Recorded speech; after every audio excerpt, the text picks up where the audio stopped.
میری زندگی کی کہانی عام لڑکیوں سے ذرا مختلف تھی۔ میں شادی سے پہلے اپنی نادانی اور خواہشات کے ہاتھوں کئی بار ایسے راستے پر جا چکی تھی۔ میں نے اپنی مرضی سے کچھ لڑکوں کے ساتھ وقت گزارا، ان کے ساتھ راتیں گزاریں، اور یہی ڈر میرے دل میں چھپا رہتا تھا کہ اگر شادی کے بعد میرے شوہر کو یہ سب پتہ چلا تو پھر کیا ہوگا۔ شادی کی رات جب میں پھولوں کے بستر پر بیٹھی تھی تو میرا دل بے حد تیزی سے دھڑک رہا تھا۔ کمرے میں خوشبو، روشنی اور بالکل خاموشی تھی۔ میں سوچ رہی تھی کہ کہیں میرا ماضی میرے حال کو برباد نہ کر دے۔ اسی دوران میرا شوہر کمرے میں داخل ہوا۔ وہ میرے قریب بیٹھا اور آہستہ سے کہنے لگا، سائمہ، تم جانتی ہو میں اپنے والدین کی اکلوتی اولاد ہوں۔ میرے بعد ان کے ہاں کوئی اولاد نہیں ہوئی۔ میں ان کی کل دنیا تھی۔ لیکن جب میں 11 سال کا ہوا تو ایک حادثے نے میرے والد کو ہم سے چھین لیا۔ اس دن سے میری ماں میرا سب کچھ ہے۔ میں شوہر کے چہرے کو دیکھ رہی تھی۔ اس کی آنکھوں میں سچائی، درد اور بے پناہ خلوص تھا۔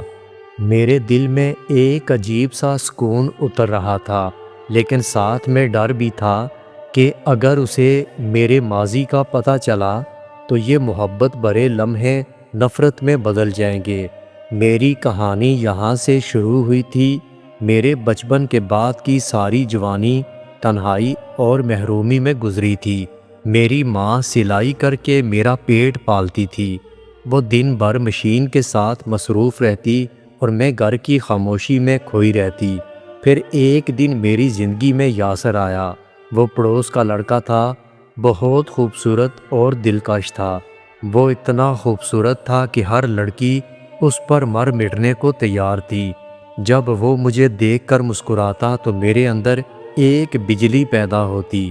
ہماری چھتوں کے درمیان ایک چھوٹی سی دیوار تھی۔ ہم دونوں اکثر چپکے چپکے وہاں بات کرنے لگے۔ یہ باتیں آہستہ آہستہ لمبی ملاقاتوں میں بدل گئیں۔ میری ماں جب رات کو تھک کر سو جاتی تو میں دبے پاؤں چھت پر چلی جاتی۔ یاسر میرا انتظار کرتا تھا۔ وہ مجھے اپنے قریب کرتا، میرا ہاتھ پکڑ کر وعدے کرتا، کہتا، سائمہ، تم بس میری ہو، میں تمہیں اپنی بیوی بنا کر ہمیشہ کے لیے اپنا لوں گا، کوئی ہمیں جدا نہیں کر سکتا۔ یہ الفاظ میرے دل کو مدہوش کر دیتے۔ میں خود کو اس کے حوالے کر بیٹھی۔ ہمارے درمیان وہ سب ہو چکا تھا جو شادی کے بعد ہونا چاہیے تھا۔ میں جانتی تھی کہ یہ غلط تھا، لیکن اس وقت میرا دل، میری خواہشات اور اس کی قربت سب کچھ جیت چکے تھے۔ وقت گزرتا رہا، میں اس سے بار بار شادی کا تقاضا کرتی رہی، مگر وہ ہر بار مجھے ٹال دیتا، کہتا، بس تھوڑا سا صبر کرو، میرے گھر والے راضی نہیں ہو رہے، لیکن جلدی ہی سب ٹھیک ہو جائے گا۔ میری ماں نے جب یاسر کی طرف سے خاموشی دیکھی تو انہوں نے اپنے بھائی کے بیٹے حمید کا رشتہ میرے لیے قبول کر لیا۔ جب مجھے یہ خبر ملی تو جیسے میرا دل ٹوٹ کر بکھر گیا تھا۔ میں نے روتے ہوئے کہا، ماں، میں یاسر کے سوا کسی اور سے شادی نہیں کروں گی۔ ماں نے کہا، یاسر تجھ سے شادی نہیں کرے گا، بیٹی آنکھیں کھول کر دیکھ لو۔ پھر امی نے خود یاسر کو بلا کر صاف بات کی۔ میں دروازے کے پیچھے کان لگا کر کھڑی تھی، میری سانسیں رک رہی تھیں۔ جب یاسر نے کہا، خالہ، میں چاہتا ہوں کہ میں سائمہ سے شادی کروں، لیکن میرے گھر والے کبھی راضی نہیں ہوں گے۔ آپ اپنی بیٹی کی شادی وہاں کریں جہاں آپ کا دل کرتا ہے۔ یاسر کی یہ بات سن کر میری دنیا اجڑ چکی تھی۔ میں روتی رہی، چیختی رہی، مگر یاسر کے لہجے کی سردی نے میرا دل توڑ دیا تھا۔ اس کے بعد میں نے فیصلہ کر لیا کہ میں کبھی اس سے نہیں ملوں گی۔ چند دنوں کے بعد میری شادی حمید کے ساتھ ہو چکی تھی۔ وہ میرا تایا ذات تھا، نیک دل اور سلجھا ہوا انسان تھا۔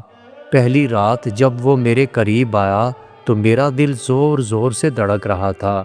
میں سوچ رہی تھی اگر اسے میرے ماضی کا پتہ چلا تو وہ مجھے کبھی قبول نہیں کرے گا۔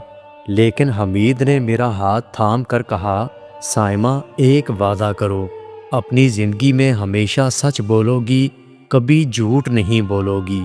میری آنکھوں میں آنسو آنے لگے، میں نے اپنا سر جھکا لیا، مگر اس نے پیار سے کہا، میں سب جانتا ہوں، یاسر کے بارے میں بھی، تمہاری تنہائی کے بارے میں بھی، لیکن میں نے تمہیں اپنایا ہے کیونکہ میں تمہیں دل سے پیار کرتا ہوں۔ ان الفاظ نے میرے وجود کو ہلا کر رکھ دیا تھا۔ میں اس کے قدموں میں گر پڑی، میں نے روتے ہوئے کہا، حمید پلیز مجھے معاف کر دو، میں نے نادانی میں بہت بڑی غلطیاں کیں، لیکن اب میں صرف تمہاری ہوں۔ حمید نے میرے آنسو صاف کیے، میرا ماتھا چوما۔ اس دن مجھے احساس ہوا کہ اصل محبت کیا ہوتی ہے۔ یاسر کی چاہت وقتی تھی، لیکن حمید کی چاہت خلوص سے بھری ہوئی تھی۔ آج میں ہر لڑکی کو یہی کہنا چاہوں گی، زندگی کے فیصلے کبھی جذبات میں نہیں کرنے چاہیے۔ لمحے بھر کی خواہش ہمیشہ خوشی نہیں دیتی، بعض اوقات پوری زندگی کا پچھتاوا بن جاتی ہے۔ دوستو، اگر آپ کو میری ویڈیو اچھی لگی ہو تو ویڈیو کو لائک اور میرے چینل کو سبسکرائب ضرور کیجیے گا۔ اور دوستو، اپنا بہت سارا خیال رکھیے گا۔ ملتے ہیں اگلی ویڈیو کے ساتھ۔